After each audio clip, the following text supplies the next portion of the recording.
All right. It Right. is May 7th, 2020. I'm Shane Carlson, graduate student at UW Eau Claire. Um, we have Frank Smoot with us today, and this is an interview as part of the series on the COVID Oral History Project. All right, Frank, if you could tell us a little bit about your day-to-day life, for example, job, extracurricular activities, where you live, and what it's like to live there. Sure. Um, well, I'm a museum developer at the Chippewa County Historical Society in Chippewa Falls. And so I work in Chippewa Falls, but I live in neighboring Eau Claire, probably 25-minute drive in the town of Union, Eau Claire County. And here, the, this museum is closed for the pandemic, closed to the public. It has very limited hours anyway. Even when it's open, it's only open on Tuesday. But the reason they hired me was to develop a new museum, which is going to be built, a purpose-built building at the entrance of Urban Park. And that museum will be open, assuming everything comes back to normal, will be open some 6 days a week. So right now, I have been, ever since I've been here, kind of an army of one, most days of the week, except on Tuesdays when it's open.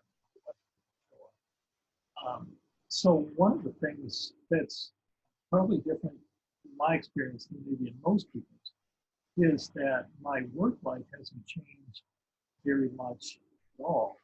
You know, I still go to work every day, and I still don't see anybody.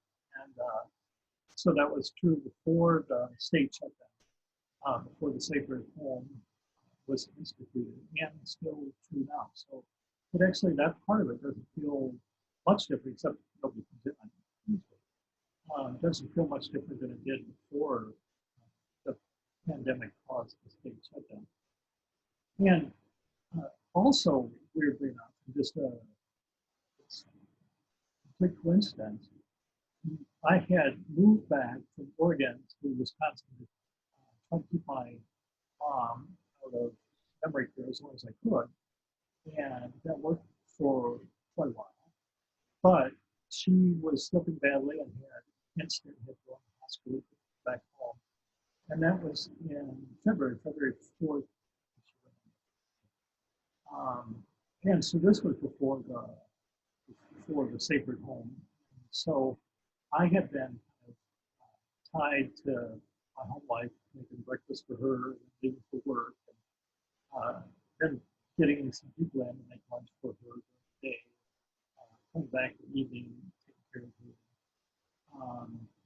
her. And so because she went into memory care right then, I my the trajectory of my social life and my evening hours really didn't change that much anyway, because I'd been sort of a homebody while she was at home, and then very shortly after, I've been thinking, well, I should go out to a coffee shop to do a movie or something. I've got this chance, and we've got her safely tucked away. And then, of course, fairly shortly afterwards, the Sacred Home started, all the coffee shops closed and the theaters closed. So probably differently than almost anybody else in Chippewa Valley and maybe all of America.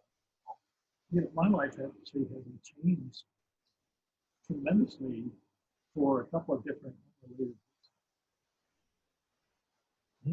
Could you tell us a little bit about when you first heard about COVID and what maybe some of your initial thoughts were, if you could go back to that moment?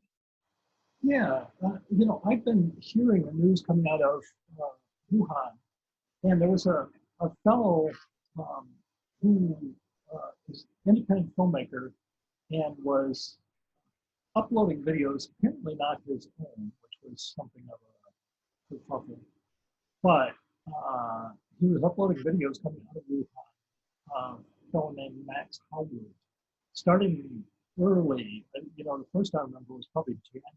These really very bracing, dramatic footage coming out of Wuhan, hospitals being overwhelmed, people dropping over in stores. It's very dramatic.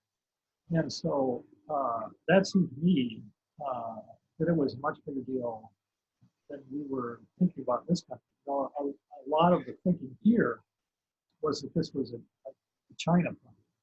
And that's just not the way pandemics ever work, as far as I know, in the history of the world, except for pandemics which are so fatal that they really don't get out of the pandemics. That again, you know, Ebola tends to do that.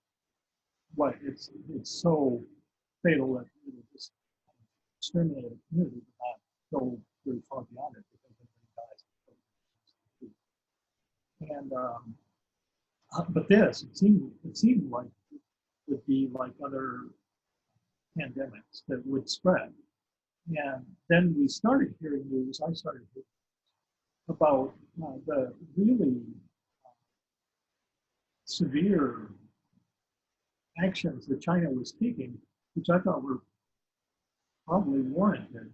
So that you know they're closing roads and using bulldozers to block exits, you know, to plow the 10 feet of dirt on the road so people can drive out. Forcing people to be home, you know, in their apartments, at gunpoint if they had to, but certainly with law enforcement action. And so they were taking it. It seemed obvious. The news coming out of China seemed like they were taking it very, very seriously. It's a very serious thing. And then you started to see. So I started following online a little bit. You know, the kind of the spread of it, and spreading a little bit outside of the province. And then we started picking up a couple of other cases, but I was, you know, because I'm provincial like all Americans, I was not a good understanding, didn't have a good understanding of how big Wuhan was and how cosmopolitan. I mean, it's 8 million people, and they've got flights going into San Francisco. I mean, it's a big world-class city, and I just heard of it before because other Americans are sort of ignorant of any geography that goes on outside of the U.S. And so then I started hearing reports, you know, there were people flying from who left Wuhan and had come into, you know, CPAC or San Francisco. And so at that point, I don't know how many people in America knew, but at that point, it's coming to our show, it's coming everywhere. And so it did. You know, we started seeing cases in Europe, we started seeing cases in Indonesia, and then no deaths, but I think we started seeing cases in February in Washington State.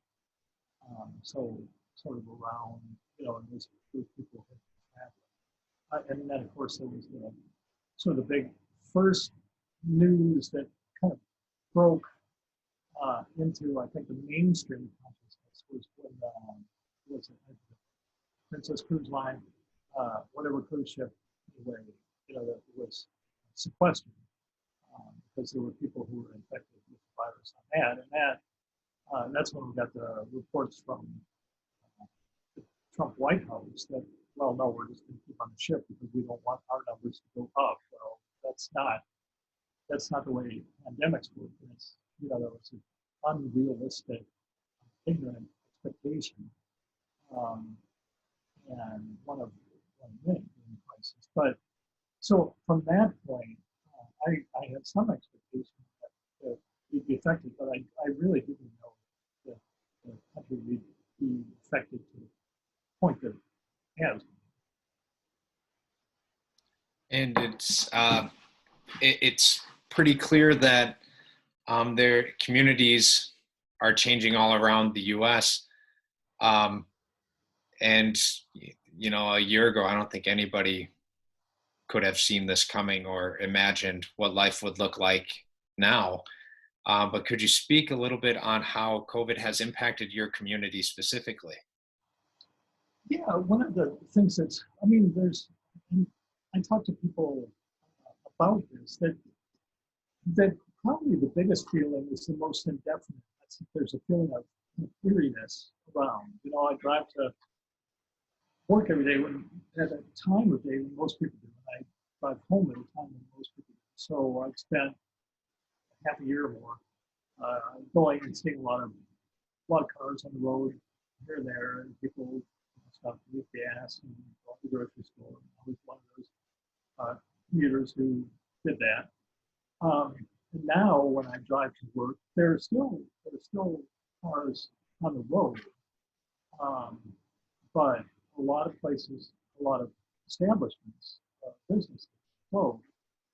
There's not many people on the road. It's eerie. That's the word that keeps coming to my mind. And then we started to see, and it keeps changing a little bit. I think it changed toward the more serious. Now I think it's relaxing. I think it's relaxing too soon. But I stop at the grocery store fairly often because I'm not a very organized person. And so I'd stop there and get whatever I was going to eat for the next day or two. Then I started seeing plexiglass shields between the cashiers and the customers. And then started seeing the cashiers wearing masks and started seeing some customers. And then a good percentage of customers wearing masks. And a few customers wearing latex gloves or nitrile gloves. And now I'm seeing a relaxing on the part of the customers, but not on the part of anybody at the store. My annoyances have been so minor they're hardly even worth talking about. Again, because I'm not a very organized person, I leave with a cup of coffee in the morning, and then I got into the habit of just going down to the gas station at noon and getting a cup of coffee, my cup down, and getting a cup of coffee for $1. And so one of the first changes that I saw was at the Holiday Station.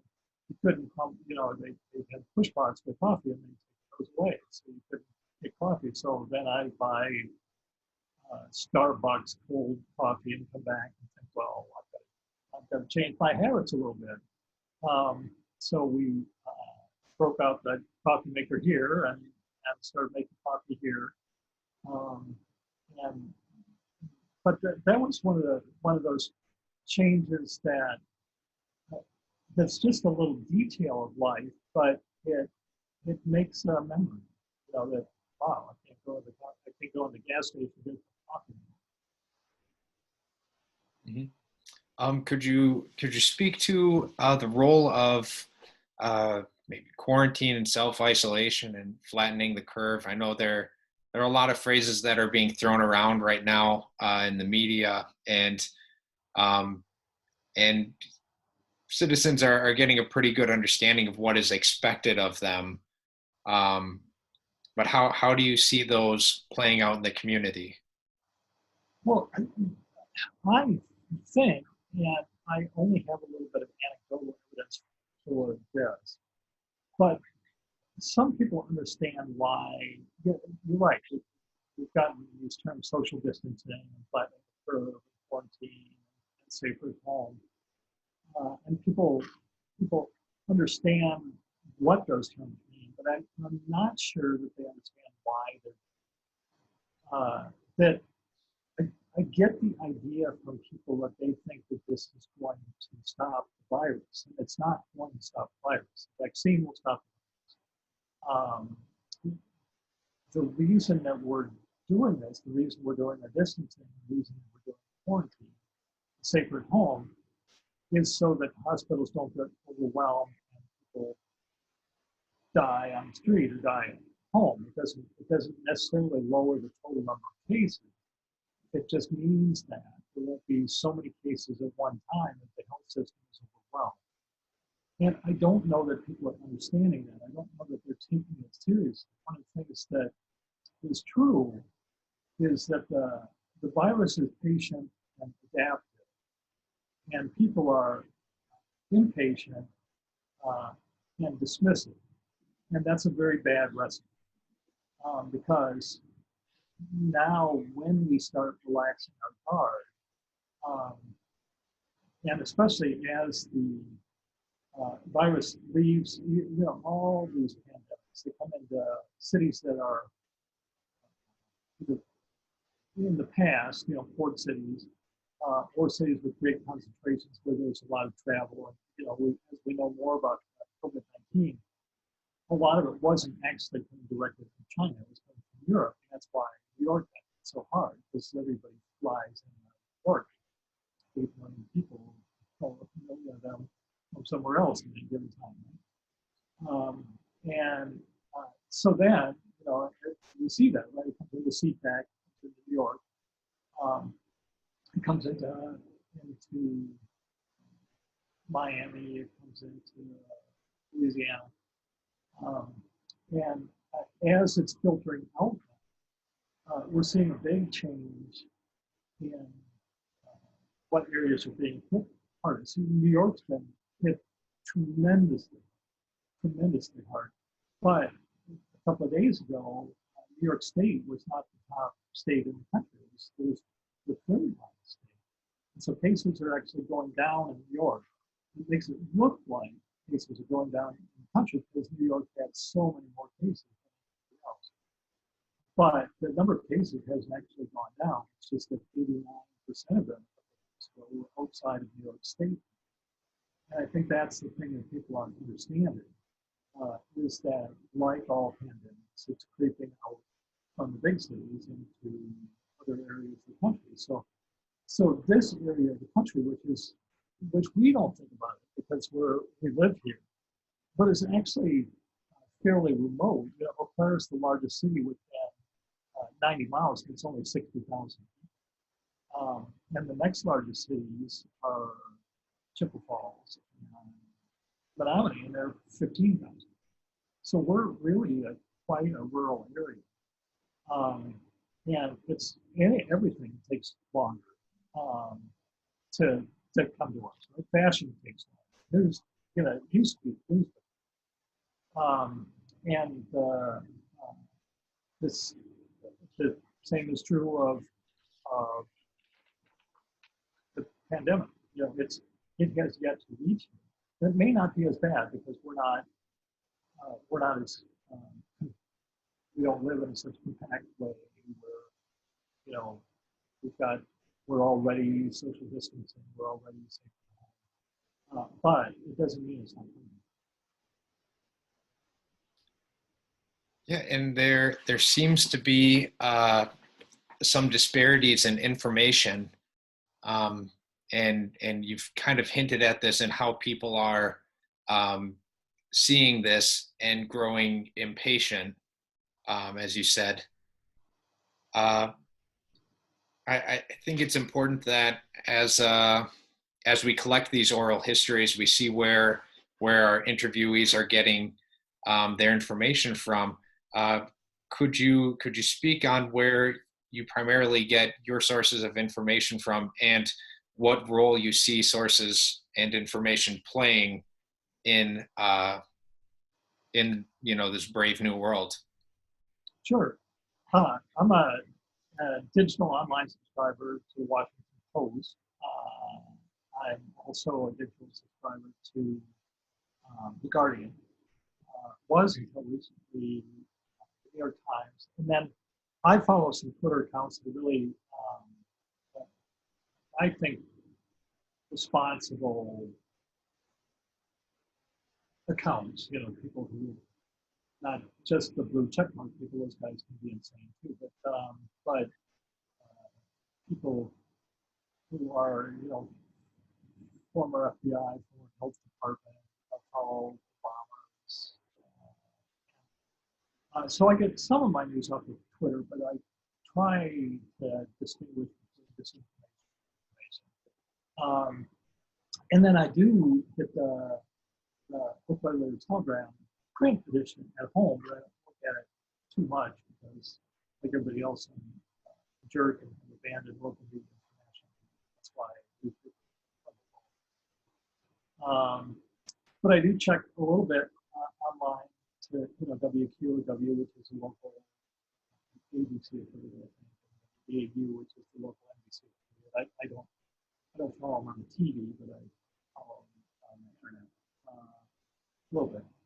And so that's how I get most of my information. information. Then I mean, I do talk to people too on the phone, and they have their as well. My beautiful bride is up in Oregon, and so she tells me kind of what's going on the ground out in Oregon, and it's a lot of things. But I did a little bit of information about Oregon, a little bit of information about Wisconsin, and a lot of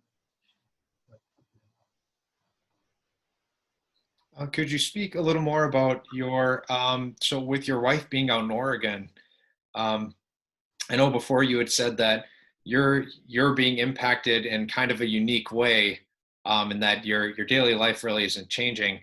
Um, how is COVID, uh, or is COVID changing the way you interact with your family, um, including your wife? And how do you what comes up when you talk about COVID as an experience in Oregon versus COVID or experiencing COVID in Wisconsin? Sure. Um, yeah, and I'll talk about that. Yeah, I'll talk a little bit about my mom too, because that's interesting and a little bit sad. Uh, with Valerie, the big change for us, I bought a ticket some time ago, um, Expedia, and had plans to go out August 4th through 8th, or April 4th through 18th. And of course, those went by the wayside. We're not going to get on an airplane. I'm not going to get on an airplane and bring COVID single-handedly on Scott Oregon. Um, and so we hadn't seen each other since October. This was going to be a big reunion. I mean, we talked every day. But this was going to be I had 2 weeks there. We were going to get that house ready to sell. And she was going to move back to the Midwest here. And we had all these plans for 2020. Well, all of that, not only the trip from the 4th to the 18th was put off, but now we're wondering, maybe the future it unwrote that chapter of our future. We don't know where we're going or what we're doing or what we should do next. Everything is just kind of hovering in this stasis. And it's not like either one of us are particularly bothered by that. We're flexible people. I mean, we love each other, see each other. But, and both of us have kind of stumbled from one thing to another our whole lives. So it's not like not having a plan is new to us. We've gone through decades both of us. But it is sort of, it changes the nature of our conversation because our conversation becomes sort of directed for us. Like, well, she was, when she came in October, we took a trip out to Sturgeon Bay. And she loved it.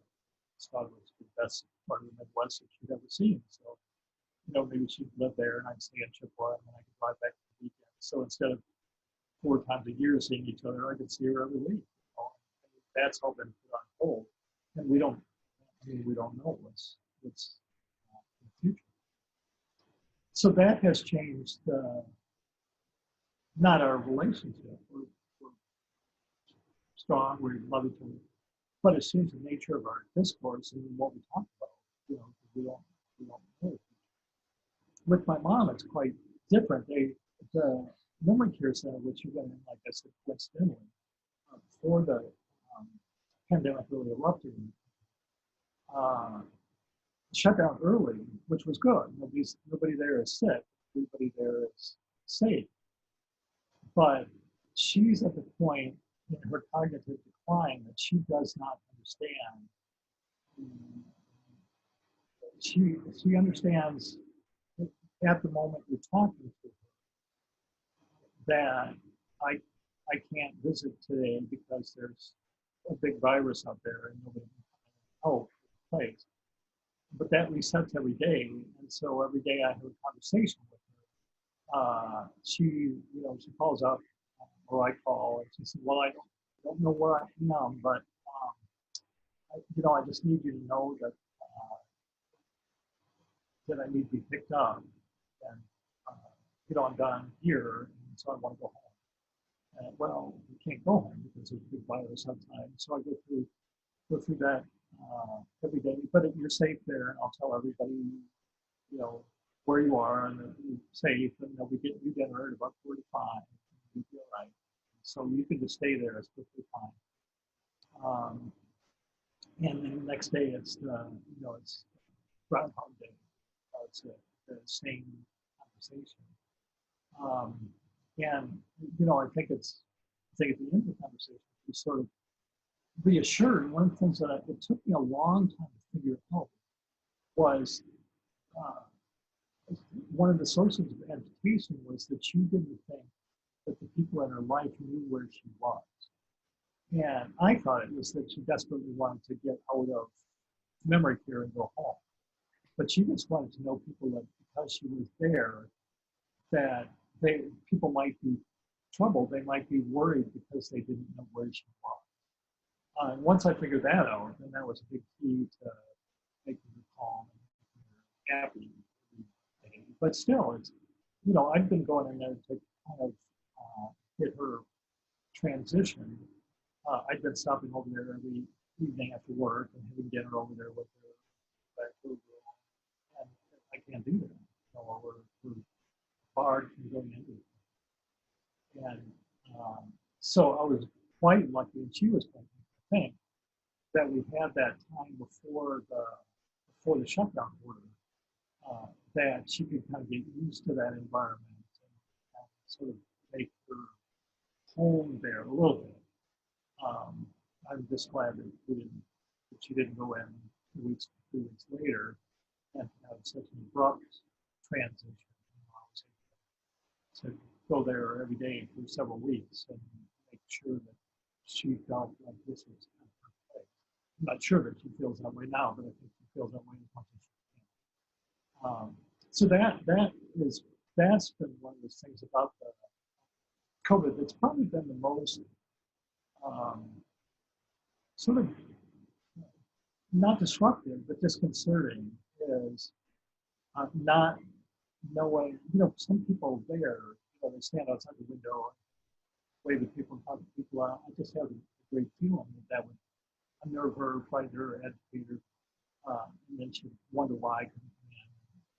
So knowing how to gauge my behavior to make her feel comfortable when I actually can't do it there. I'm not allowed. And I'm grateful for that. Grateful nobody's. But then, how do you? There's no way to explain it. I mean, you can explain it to her every day. So it's yeah, that's a source of agitation for her, and I don't want her to be agitation for mom. So yeah, that's kind of, I never really anticipated that something like that would be an effect of this. I just figured, well, I'll go history. We'll take it down from every day to 3 times a week or whatever. But not knowing that I'd be forbidden from it, which is, like I said, it's good. But it's good. Mm-hmm. Yeah, I'm sorry you're in that position.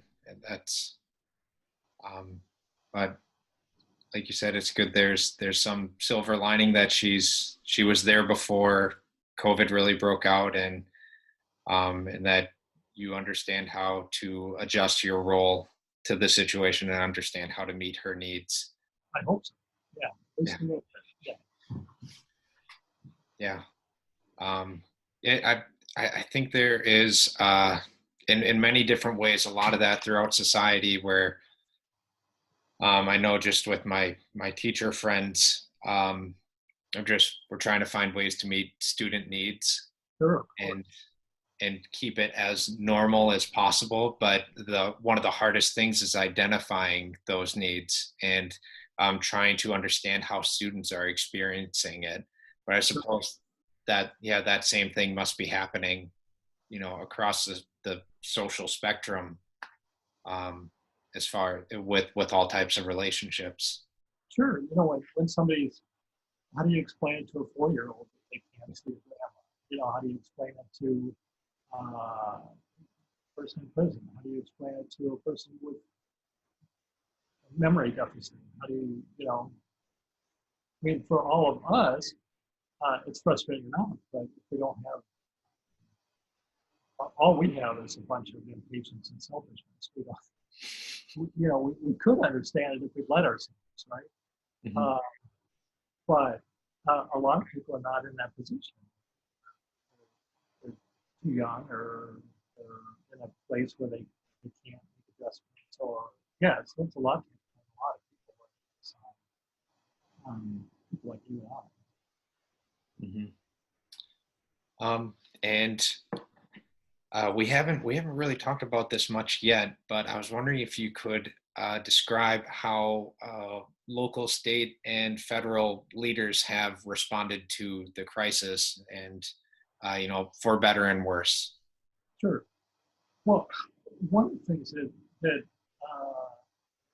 has always pleased me, I've lived in and around the Eau Claire area for much of my life, left several times, come back several times.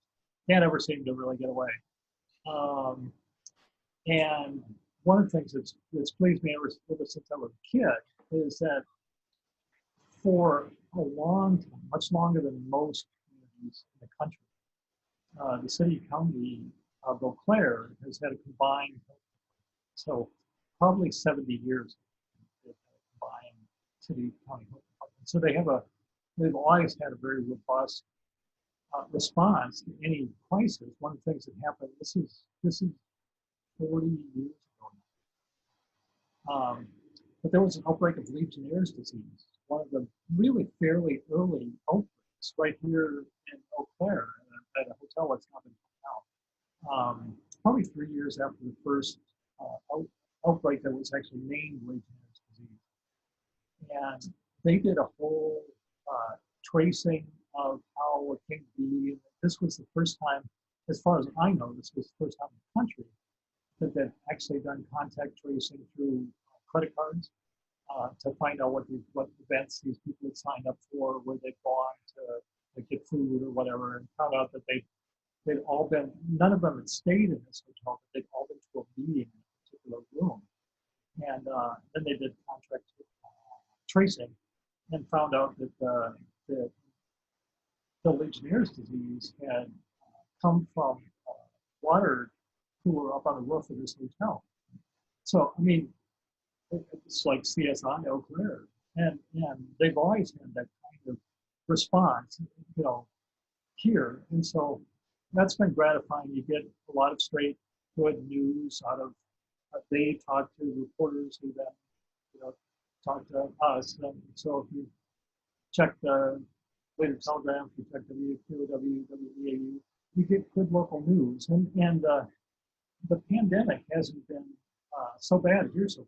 We've got between 25 and 30 cases confirmed in Eau Claire County, more or less the same in Chippewa County, more or less the same in which means, they've been underreported all through the country. So we probably have a couple of hundred cases.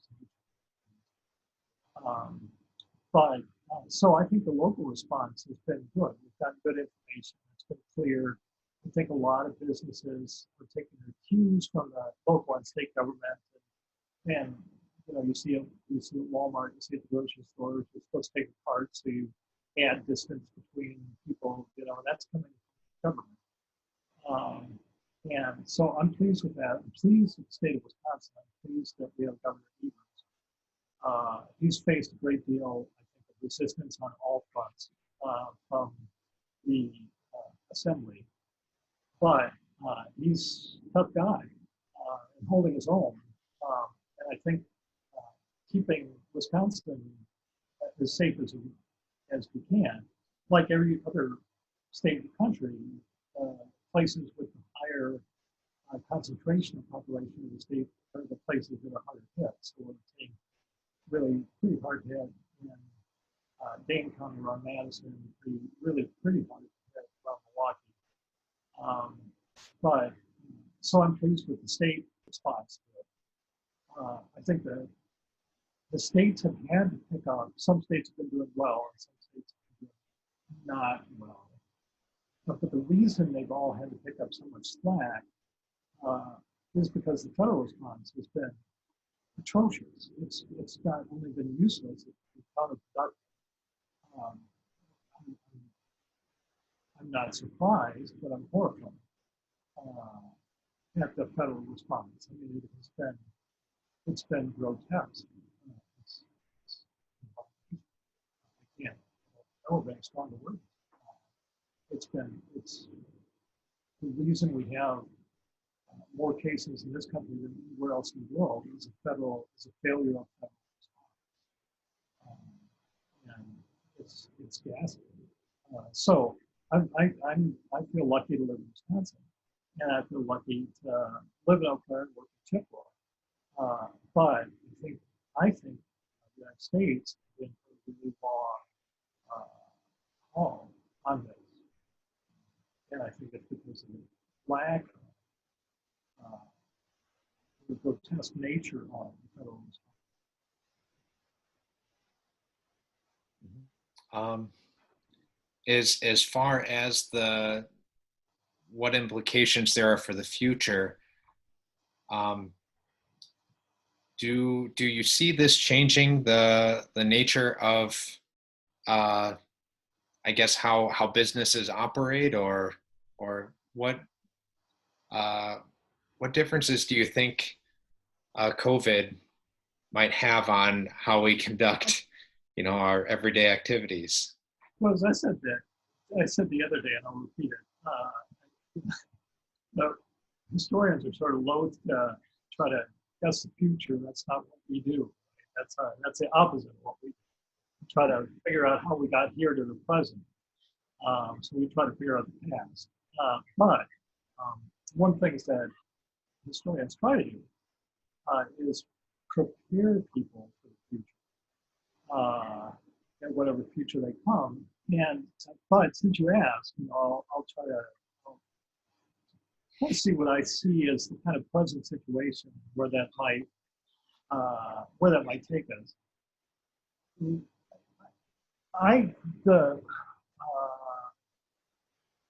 Anthony Fauci is probably the best man in America right now, probably the hero of America. Believes, and he's a scientist, that we're not over now. This is not question. You can see that in the statistics. He also believes that there will be a second wave in the fall. And in the 1918 flu pandemic, the second wave was much deadlier than the first. First wave was bad. The second wave was absolutely catastrophic. 20 million people died in the second wave of the 1918 flu pandemic.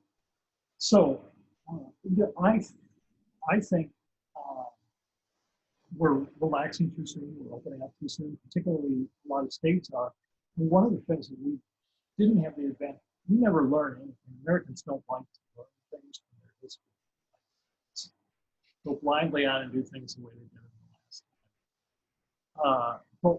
But we have a lot more data, and that data comes from surprising places. So we saw just a few days ago that Georgia has opened up its businesses, and there are not a lot of locals going into those businesses. We know that for cell phone, the cell phone location data, but there are a lot of out-of-state people coming into Georgia, and we know that from cell phone data. So that seems like the worst of all possibilities, right?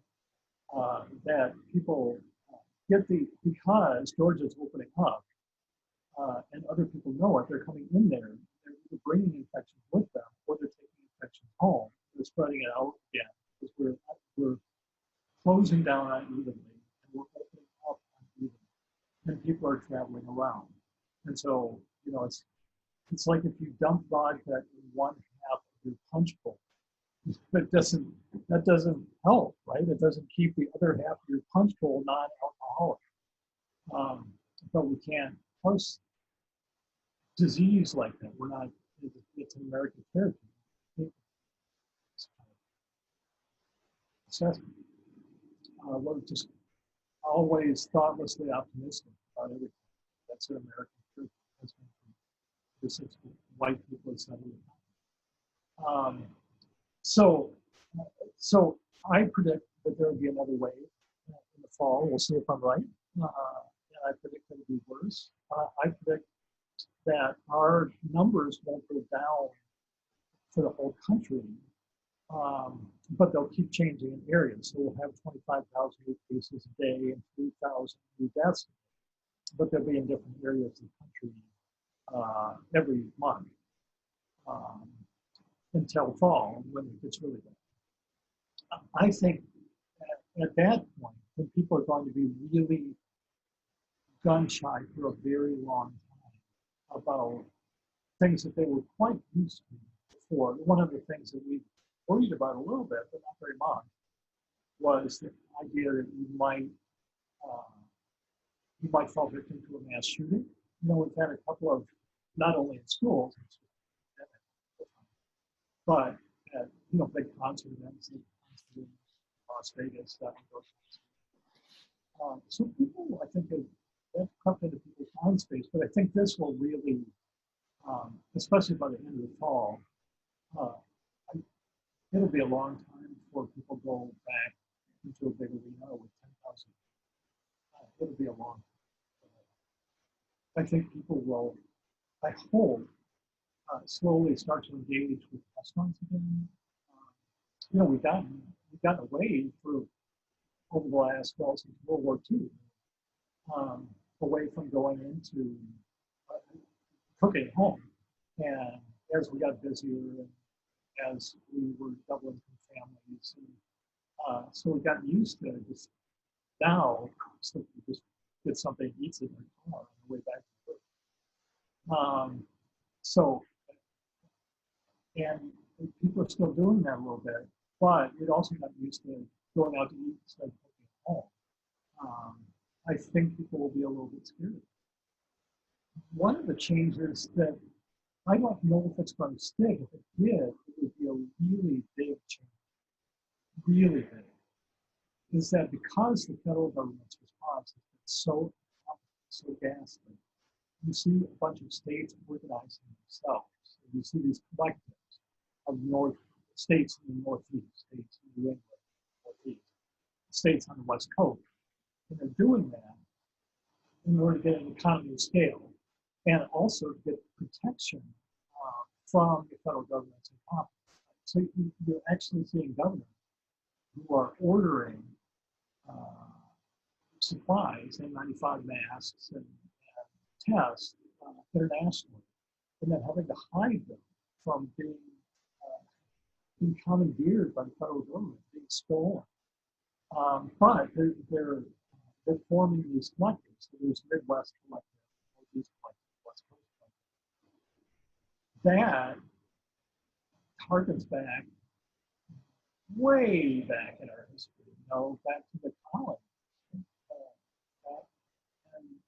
And so the progress, I think, of the United States from, say, the War of 1812 through World War II had been increasing power, increasing confidence on the part of the federal government. Now, we've seen that challenged over and over again since after World War II. We saw that challenged in different ways in the Vietnam War, which didn't come out so well, right? Because up until then, we were the greatest nation on earth. We've never lost a war. This was the idea. Well, we didn't come out of Vietnam very well.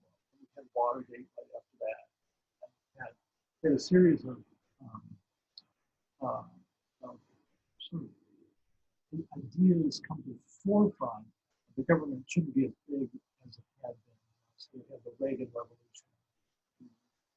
And then we had the Tea Party coming along. And so the idea that the federal government ought to be the answer has taken a lot of body blows since, you know, the 60s. But this may be one. I don't want to don't want to lay a wager, but it may be one that really the federal government really takes a hit on its prestige, its power, its influence in the world, its ability uh, to be a national spokesman for the whole country. Um, really, I think is is in it's seeing an eruption right now. That idea, it's very um, it's under some threat. You've got these economies like the economy of New York, the economy of California. They're big,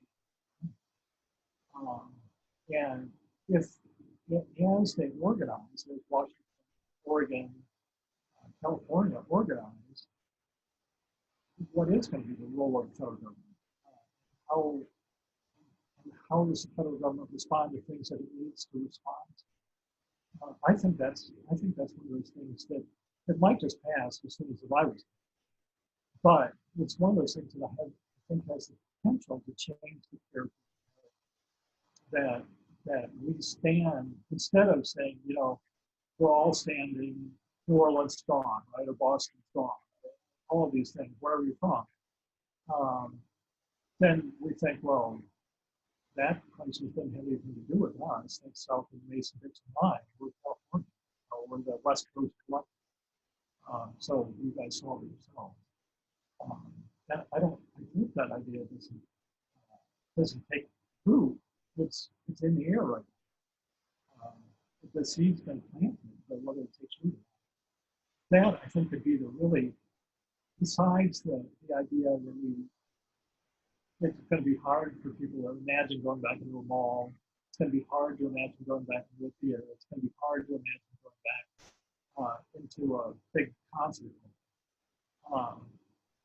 I think the idea that our relationship with the federal government might change is a bigger idea than those. And I don't know how that's going to play out. I guess only time will tell, and then it'll be the job of public historians to sort it all out. Yeah. All right. Do you have any questions for me, or do you feel like we might have missed any areas that you feel we should talk about yet? I think it's a little hard to, we talked before.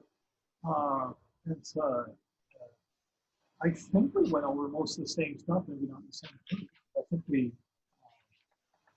there's a lot more to say about it, and I don't know if I've said any of it well, but this is it's great to think about these things. That's what we can't solve it if we can't think about it. So yeah, it's always,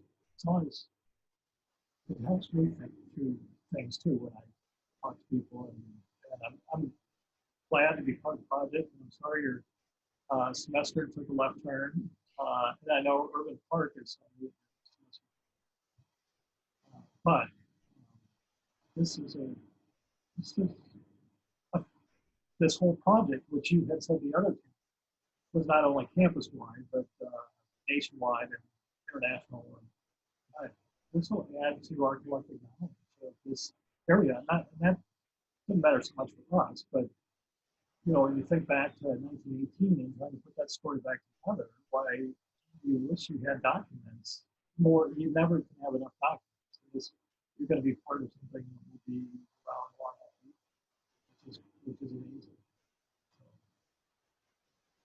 Well, I'm certainly grateful that you participate and provide us with some background into history, because that's a huge benefit that you bring to the table, is that background and context into previous experiences of our American past. And I guess we'll have to see how this all plays out.